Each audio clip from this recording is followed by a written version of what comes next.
യഥാർത്ഥത്തില് നമ്മുടെ നാടിന്റെ പൈതൃകത്തില് അന്ധവിശ്വാസങ്ങളില്ല. നമ്മുടെ നാടിന്റെ പൈതൃകത്തില് ബുദ്ധിക്കും യുക്തിക്കും നിരക്കാത്തതായിട്ടൊന്നുമില്ല. കാലക്രമത്തില് പലരും ചേർത്തതാണ് നമ്മളുടെ പൈതൃകത്തിന്റെ ഭാഗമല്ല എങ്കിലും പൈതൃകത്തിന്റെ ഭാഗമാണെന്ന് ധരിച്ച് അഥവാ ധരിപ്പിച്ച് നമ്മൾ തെറ്റായ വിശ്വാസങ്ങള്, ദുരാചാരങ്ങള്, വെറും സങ്കല്പങ്ങളിൽ ചിലത് ഇത് വെച്ച് പുലർത്തിക്കൊണ്ട് നമ്മൾ ജീവിക്കാം.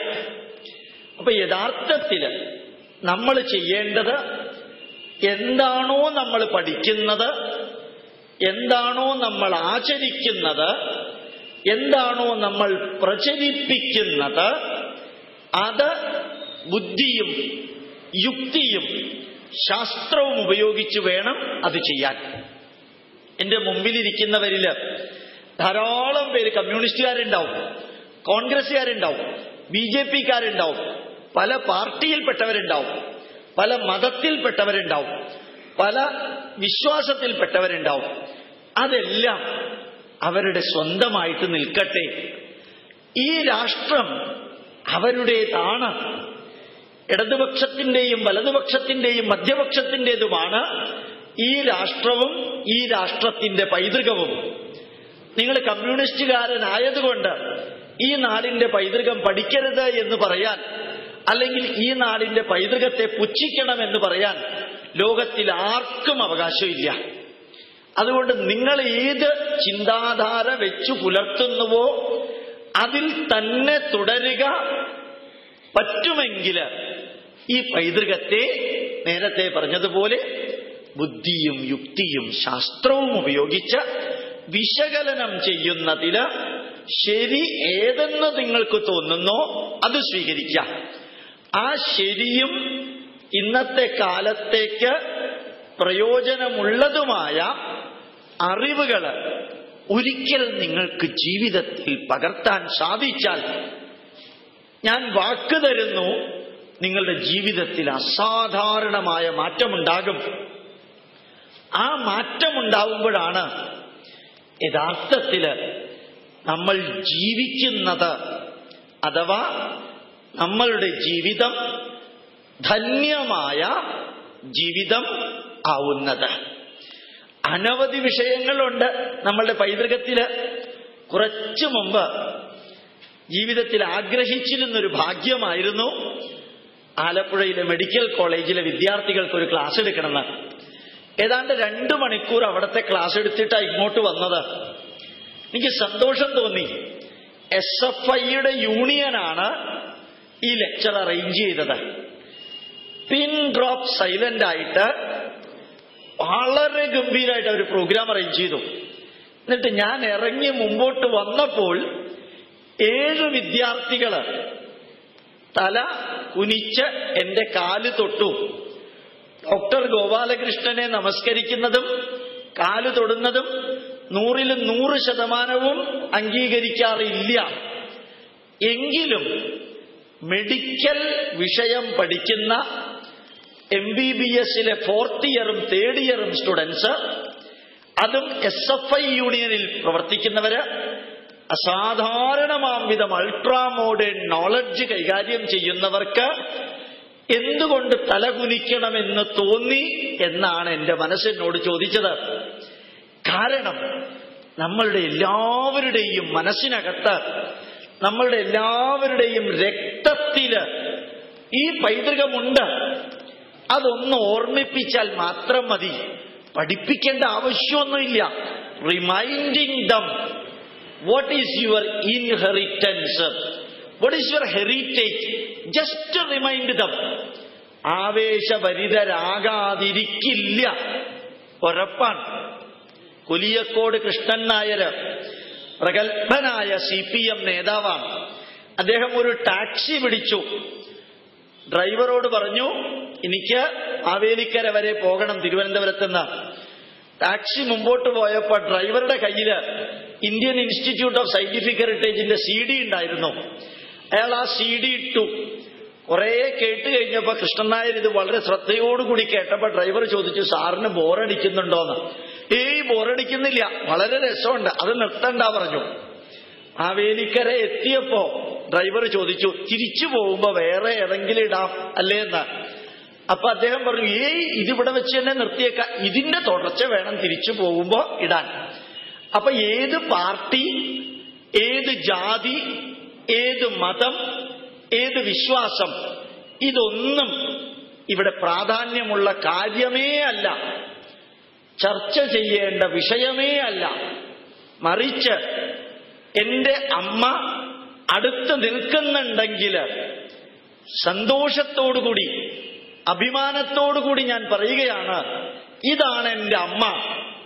ഞാൻ ഏത് പാർട്ടിക്കാരനായാൽ എന്താ പ്രശ്നം? ഇതെന്റെ അമ്മയാണ്, അമ്മയാണ് എനിക്ക് ജന്മം നൽകിയത് എന്ന് പറയാൻ ആത്മാഭിമാനമുണ്ടാകണം. പഠിക്കാൻ സാധിക്കുന്നതിലെല്ലാം നിങ്ങളുടെ മുമ്പിലെത്തിക്കാൻ അവസാനത്തെ ശ്വാസം വരെ ഞങ്ങൾ നിങ്ങളുടെ കൂട്ടത്തിലുണ്ടാവും. പഠിക്കാൻ പുസ്തകം തുറന്നു വെച്ച് ഒരുപക്ഷെ ഇതെല്ലാം വായിക്കാനുള്ള പ്രായം കഴിഞ്ഞുപോയി എന്ന് നിങ്ങൾക്ക് തോന്നുന്നു എങ്കിൽ പുസ്തകം തുറന്നു വെക്കേണ്ട കാര്യമില്ല.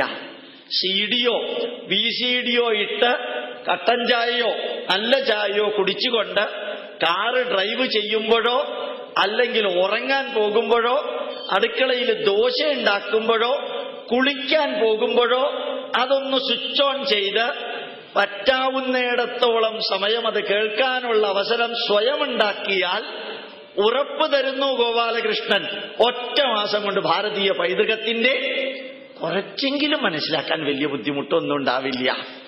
അത് നമുക്ക് സാധിക്കണം. അനവധി വിഷയങ്ങളുണ്ട്. അതിലെ ഒരു വിഷയമാണ് ഇന്ന് ഇവിടെ നിങ്ങൾക്ക് ആയി നൽകാൻ ആഗ്രഹിക്കുന്നത്. ചെറിയ നോട്ടീസിലൂടെ നിങ്ങളെ അറിയിച്ചിട്ടുണ്ട്. ഇതിഹാസങ്ങളുടെ നമ്മൾ ജീവിത മൂല്യങ്ങൾ എങ്ങനെയാണ് പഠിക്കേണ്ടത്. ഇതിഹാസത്തിലെ കഥ പറയാനൊന്നുമല്ല എന്റെ ഉദ്ദേശം. ചെറിയ ചെറിയ പോയിന്റുകൾ നിങ്ങൾക്ക് മനസ്സിൽ തട്ടുന്ന വിധത്തില് ഓർമ്മിപ്പിക്കാം.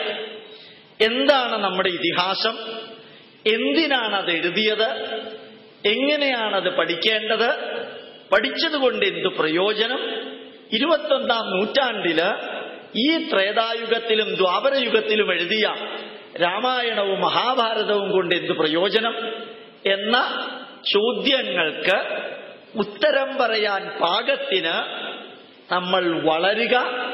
നമ്മളുടെ മക്കൾ ചോദിക്കുന്ന ചോദ്യങ്ങൾക്ക് അവർക്ക് മനസ്സിലാകുന്ന തരംഗ ദൈർഘ്യത്തില്, വേവ് ലെങ്തില് അവർക്കത് മനസ്സിലാക്കി കൊടുക്കാൻ സാധിക്കാം. ഇത്ര മാത്രമേ ലക്ഷ്യമുള്ളൂ.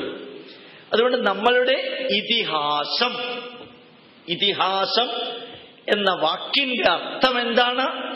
ഇതി ഇഹ ആസീത് ഇതി ഇതിഹാസ. ഇപ്രകാരം ഇവിടെ ഉണ്ടായിരുന്നു എന്നുള്ളത് കൊണ്ട് ഇതിഹാസം. ഇതി ഇപ്രകാരം, ഇഹ ഇവിടെ, ആസീത് ഉണ്ടായിരുന്നു, ഇതി അതുകൊണ്ട് അല്ലെങ്കിൽ അപ്രകാരം, ഇതിഹാസ. ഈ ഇതിഹാസം എന്തിനാ എഴുതിയത്? അല്പം ബുദ്ധിമുട്ടുള്ള ഒരു പാരഗ്രാഫാണ് ഞാൻ പറയുന്നത്. ആലപ്പുഴക്കാരായ സ്ഥിതിക്ക് പുന്നപ്രയിലെയും വയലാറും ഒക്കെ ഉള്ളൊരു ജില്ലയാണല്ലോ. അപ്പൊ നിങ്ങൾക്ക് മനസ്സിലാക്കാൻ സാധിക്കുമെന്ന് വിചാരിച്ചുകൊണ്ട് അതിന്റെ എക്സ്പ്ലനേഷൻ നൽകുക.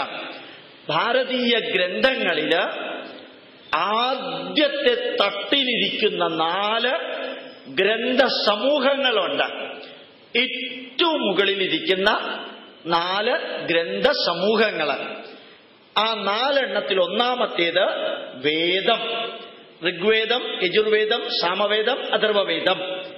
രണ്ടാമത്തേത് ബ്രാഹ്മണ ഗ്രന്ഥങ്ങൾ. ബ്രാഹ്മണരുമായിട്ട് അതിന് യാതൊരു ബന്ധമില്ല. ഇപ്പൊ ശബരിമല തന്ത്രിക്കുള്ള ബന്ധം പോലും അതിനില്ല. ബ്രാഹ്മണ ഗ്രന്ഥങ്ങൾ എന്ന് പറഞ്ഞാൽ ഗദ്യരൂപത്തില് കർമ്മമാർഗം എഴുതിയിരിക്കുന്നതിനെ പറയുന്ന പേരാണ് ബ്രാഹ്മണ ഗ്രന്ഥങ്ങൾ. മൂന്നാമത്തേത് ആരണ്യക ഗ്രന്ഥങ്ങൾ, നാലാമത്തേത് ഉപനിഷത്ത്. ഓർമ്മിക്കാൻ സാധിക്കുമെങ്കിൽ ജീവിതത്തിൽ എന്നും പ്രയോജനപ്പെടും. ഈ നാലെണ്ണത്തിനെ പറയുന്ന പേരാണ് വൈദിക സാഹിത്യം, വൈദിക ഗ്രന്ഥങ്ങൾ. അറിഞ്ഞോ അറിയാതെയോ പലരും ഈ വാക്കുകൾ തെറ്റായിട്ട് ഉപയോഗിക്കുന്നുണ്ട്. പക്ഷെ നമ്മളിൽ നിന്ന് ആ തെറ്റുണ്ടാകാതിരിക്കട്ടെ. വേദങ്ങൾ, ബ്രാഹ്മണ ഗ്രന്ഥങ്ങൾ, ആരണ്യകങ്ങൾ, ഉപനിഷത്തുകൾ